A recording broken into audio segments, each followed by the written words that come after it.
I'm sure, does anybody at this table, have you heard the name Aiden Clark, an 11-year-old boy? No? You guys don't know his name? Here we go 11-year-old boy killed again. by a Haitian immigrant under TPS with no American driver's license who rammed his car into a bus, killed 11-year-old Aiden, and injured 20 school children. Who is this good for? Not the Haitians, not the American people. I love how they cherry pick. I don't think Caroline Sunshine has learned a single thing from her previous CNN appearances, because once again, she found herself defending a position that left the rest of the panel completely stunned. This time, the debate centered around the Supreme Court's decision to end temporary protected status for thousands of immigrants, including Haitian migrants, and as the discussion unfolded, Keith Boykin wasn't prepared to let some of the arguments coming from the MAGA side go unchallenged. The exchange quickly became heated, and in my opinion, it exposed a much bigger conversation about immigration, race, and the way certain policies are defended in today's Republican Party. Now, if you're new here, I'm Bradley Hostin, and this is The Bradley Hostin Show. Let me know where you're watching from in the comments below. I need you guys to stick with me until the very end, because after we watch this clip, I want to explain why I think this debate says a lot more than people realize about the direction of the Republican Party and the way these immigration policies are being justified. As usual, let's watch the clip, and then I'll give you guys my thoughts afterwards.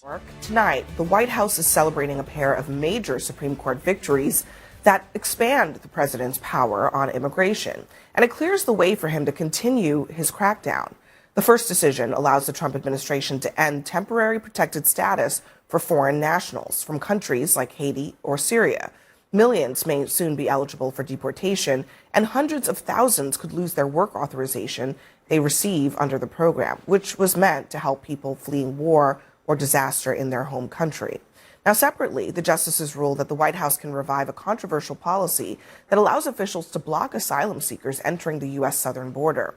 The decision drew a scathing dissent from Justice Sonia Sotomayor, who warned more people will die as a result.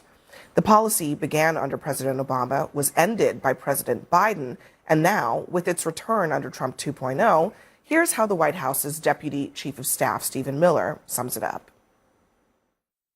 I think the most important point is that this administration, on the asylum point, is we've implemented international agreements all over the world to take in our asylum seekers. So America's doors are closed fully to asylum seekers. That statement, I think, encapsulates exactly how Stephen Miller sees the world, what he has wanted to do for a long time. But at the same time, asylum still is in the law, right? Like, it is still a legal process. And the court basically has given the Trump administration carte blanche to effectively shut it down, as Stephen Miller said. Right. You know, when we look at these pair of cases, they're being presented, in the media as well, as a victory for the Trump administration. For me, it's not so much a victory for Trump or for this administration. It's a victory for executive power. And that's something that should make a lot of people nervous, because the administration has basically been given permission from the highest court to dismantle critical parts of our immigration system. But Congress set up our asylum process. Congress, bipartisan Congress, designed TPS. In my view, the Supreme Court is basically abdicating itself of its responsibilities under the Constitution to provide checks and balances to the other branches of government. They're acting as though there are only two branches of government. And so when we talk about the administration, this administration wanting to end these programs, it's very problematic in terms of the consequences, but just from a legal framework, it is quite problematic, because the administration admits that it did not follow the processes to end TPS. And with the asylum case, it's very questionable that the Supreme Court even took this case, because those proceedings are not metering the turnbacks. That is not happening right now. So it's, in a sense, a theoretical argument. But this speaks to the incredible deference that this court has given to the Trump administration on immigration. Yeah, on immigration and on a lot of other things. For the Haitians, however, this means that, hundreds of thousands of them, if you take the entire pool of Haitians and Syrians together, it could be 1 million people are affected by this. could be stripped of their protective status, stripped of their work permits, and told to go home. And interestingly, here's what Mike DeWine, the governor of Ohio, said. He says, the policy to remove these individuals from this country is a mistake. This also means that while these Haitians were working and contributing to our country, our community and economy yesterday, today it is now illegal to employ them. So he is sounding the alarm. And this is, by the way, the place, he calls out Springfield, Ohio. This is the place where J.D. Vance lied about Haitians eating cats and dogs. And he says they are a part of 10,000 of them. They're a part of this community now. They're taking on jobs. They're building the economy. And he just says it's the wrong policy. Yeah, it is. And so the court's decision is actually really good for Haiti as a country, as a sovereign nation, because the first word in TPS is temporary. It's always supposed to be temporary. And specifically in regards to the Haitians who have come here, the first batch came, I think, in 2010 after the earthquake in Haiti. It's been 16 years since the earthquake. So that's not temporary. And at what point, by American standards, are we going to decide that Haiti is livable again? When's that day coming? Is that coming in 6 months? Is that coming in a year? Probably not anytime soon.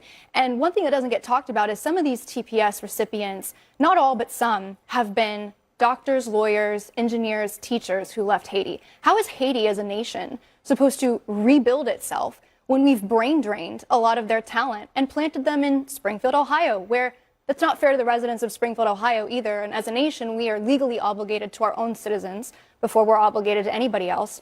Springfield, Ohio, notice how the migrants are never brought to Nantucket. They're never brought to Beverly Hills. They're never brought to Martha's Vineyard. They're never going to go compete with hedge fund bros who inherited the job from their dad. They're always going to be brought to middle America, places like Springfield, Ohio, where they're going to have to compete with Americans for wages, depreciate those wages. I'm sure, does anybody at this table, have you heard the name Aiden Clark? An 11-year-old boy? No? You guys don't know his name?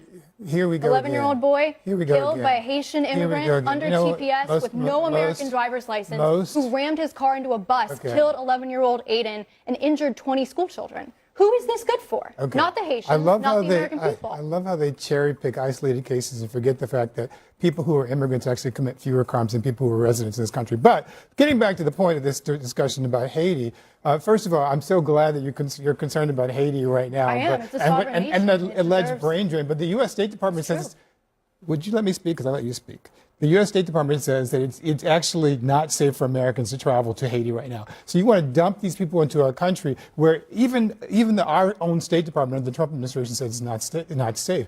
But the larger problem is that this is a country that is now governed by a racist foreign policy and a racist immigration policy. At the same time, Stephen Miller is out here claiming that we don't allow anybody into this country for asylum anymore. The doors are closed. We're allowing white South Africans to come to this country. Those are the only people who can come to this country right now, white South Africans. But 350,000 Haitian Americans who are black can't stay here, even though they have been here, many of them for many years. They can't stay here. They're tax-paying people. They are law-abiding people. They are people who actually do jobs and create jobs. They're actually people who are doing jobs that some Americans don't want to do. No, they want the jobs. They just don't want to do it for that wage. Cleaning toilets. They don't want to do it for that wage. In a hotel. And big business, the healthcare industry loves to keep them here. It's modern slave labor. You oppose slavery. You're not the only person at the table. Just a second. I will say he did let you finish your entire thought, so just let him finish his, please. So I think the larger problem here is that we have an administration that is changing not only foreign policy, immigration policy, but changing the Republican Party. What Raul said a moment ago is really important. This is a bipartisan bill. This is a bipartisan legislation, the Immigration Act of 1990, signed by President George H.W. Bush, at the time when Republicans and Democrats used to agree that it was okay, that America actually believed in the principles of the Statue of Liberty, that we actually wanted to have people come here and seek asylum, or to at least come here and to be able to live here if they knew that their conditions were not good in their own countries. Well, first of all, I just want to note that, to your point, the State Department has a level 4 warning for Haiti, Syria, and Somalia. It says do not travel for U.S. citizens, and if you do travel, prepare a will. So I think that tells you kind of everything you need to know about how they feel the situation is. But on the issue of racism, that came up in the court decision. And Samuel Alito, in the majority opinion, said none of the cited statements by either the president or the secretary were overtly racist. In substance, all expressed policy views that could rest on race-neutral justifications. Elena Kagan, she hit back and said, the evidence they have offered includes statements by the president so repellent and racially infected that the majority declines to put them in print. These statements fairly shout in their racial undertones and overtones alike that race entered into the president's resolve to remove Haitians from this country. Can I just mention some of those comments? When he called Haitians or Haiti a shithole country, Thank you. That I think that's what a lot of people, what's one of the many statements that make a lot of people believe that there is racial animus at play here. Well, I mean, you're making it about race. Keith's making it about race. That was precisely the argument that the Supreme Court said was not the proper one. Yes, the legislation for TPS was a bipartisan bill from 40 years ago, but it gave the Secretary of Homeland Security extreme policy oversight in determining who gets TPS or who loses it. In this case, we've litigated this. We had an election, right? President Trump, you pointed out he said some pretty mean things. We litigated this debate during the election, and the American people chose to have a more restrictive anti-immigration policy. That's just the fact. The American public put Donald Trump in place. He is now implementing policies that you may not agree with, but the American people elected. And it's not just Haiti. So we keep focusing on this racial thing. It's about all 13 countries that temporary protective status have recently come up for renewal that he has pushed to withdraw or deny. The reason why we focus on Haiti, though, is because Haiti is the issue that involves race most directly. It's an equal protection issue under the 14th Amendment of the Constitution. He actually said these countries, he said Haiti is a shithole country. He said they're poisoning the blood of this country. He said they're bringing AIDS to this country. He accused Haitian immigrants of eating people's cats and dogs. You're citing emotions? That's what you could have emotional. Trump said. I'm citing what the Supreme Court decided. The Supreme Court decided that your argument was moot. And the Supreme Court was wrong. That the TPS statute gave the Secretary of Homeland Security the authority to do this. You may not like the results of the election. I happen to have voted for Donald Trump. So you're saying the voters voted for a racist foreign policy on immigration? What majority white country was up for TPS renewal recently that he didn't move to? Trump is allowing white South Africans to come to this country. They're the only people who are allowed to come to this country. Name a majority white country. Name a majority white country that has TPS. That's up for renewal that the Trump administration did not try to not renew. You have very passionate arguments around TPS, right? Both of you at this table, all of us. But the thing I think is most important when we're talking about TPS is that this case was not about a definition of what is temporary, when is temporary too long. And it was not a case about whether or not Haitians are here doing jobs that Americans don't want. And Haitians actually, among our immigrant population, Haitians have some of the highest educational attainment because many people who have come from Haiti left because they are professional people with advanced degrees. Raul, does TPS allow the sunset? Joe, please let him finish. The point of TPS is in the letter of the law and the spirit of the law is that it grants humanitarian relief to people from these countries where they would be in danger if the U.S. government returned. This is not a question of what the Supreme Court did not even examine the issue. Does the statute give an end date for the renewal? No, by design. So and the statute the says TPS that the doesn't have Supreme renewal Court, dates. So the renewal date for Ukraine design. that's up in the fall this year, that's not You're making my point that is by design. Raul's point is it's a policy question. Hold on a second. Raul's point is that TPS is designed that it can be extended for as many times as Congress could have put an end point, as the administration and the discretion is given now, to the but here's the Secretary of thing. Homeland Security. I think Raul's other point was that they acknowledged that they didn't follow the process that's in the law for actually going through this renewal process. Right. So the court basically said, doesn't really matter. We're going to defer to the executive branch and let them proceed however, even if it is in defiance You're of correct law. in the sense that the statute does give Homeland Security Secretary this discretion to around TPS when they follow the processes, which they admit in the filing that they did not. That's what makes this a really startling decision. And I know I'm talking too much, and so but I want to say that's an important part of this. Let me just play one more thing. This is Stephen Miller today talking about what he thinks the founding fathers would have wanted. Listen. You know, when the founding fathers built this country, they were keenly aware of the fact that their history as Englishmen in the colonies, their history and experience with Enlightenment principles and values formed the foundation of our system of government. It's simply not the case. It has never been the case. To go back to the Haiti example, that you can just take 3 million people from a failed island, put them into America, and overnight that they're able to become fully successful, fully assimilated American citizens. That defies everything we know about how culture works, how assimilation works, how nations work.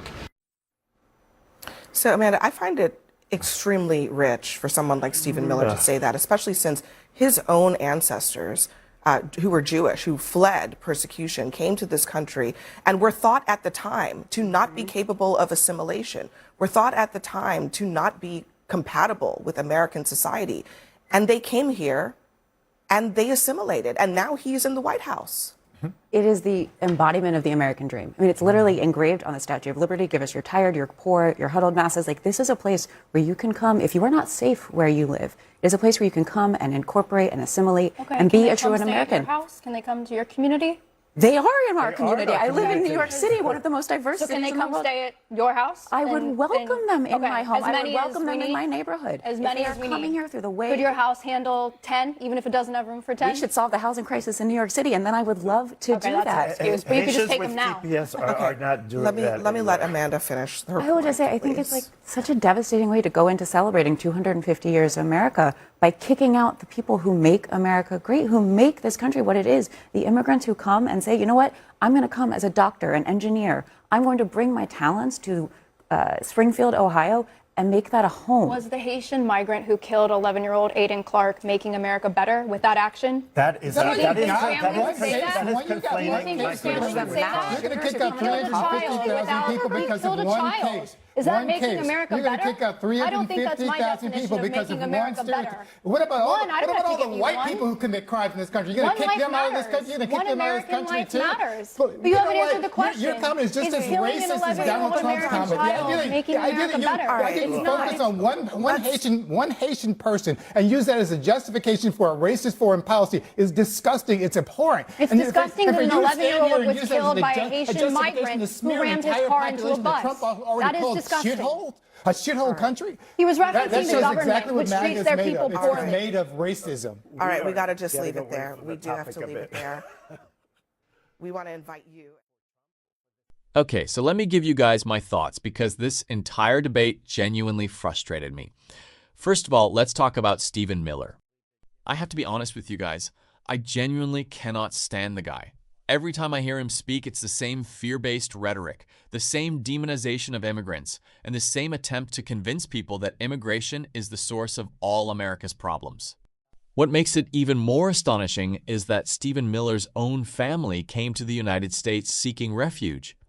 If the immigration policies he champions today had existed generations ago, there's a legitimate question about whether his own family would have been welcomed into America in the first place. That irony is impossible to ignore. Then you have Caroline Sunshine. Once again, she takes an isolated crime committed by one individual and tries to use it to paint an entire community with the same brush. That's not a serious argument. That's stereotyping. And Keith Boykin was absolutely right to push back. Because if we're going to judge entire groups of people by the actions of a tiny minority, where does that end? You can make almost any community look bad if you cherry-pick the worst examples. That's why we don't build public policy around isolated incidents. What also gets left out of these conversations is the economic reality. Study after study has found that many immigrants contribute significantly to the economy through taxes, labor, and essential industries. In sectors like agriculture, construction, and healthcare, employers have repeatedly warned about labor shortages when immigrant workers are removed from the workforce. Those are real economic challenges that deserve to be part of this conversation. Now, does that mean every immigration policy should stay exactly the way it is? Of course not. Countries have the right to secure their borders and enforce their laws. But if we're going to have an honest debate, it has to be based on facts, not fear, not stereotypes, and not the actions of a handful of individuals being used to define millions of people. That's what frustrated me most about this segment. But those are just my thoughts. Let me know what you think down in the comments below. And don't forget to like, share, and subscribe for more news commentaries. I'll see you guys in the next one.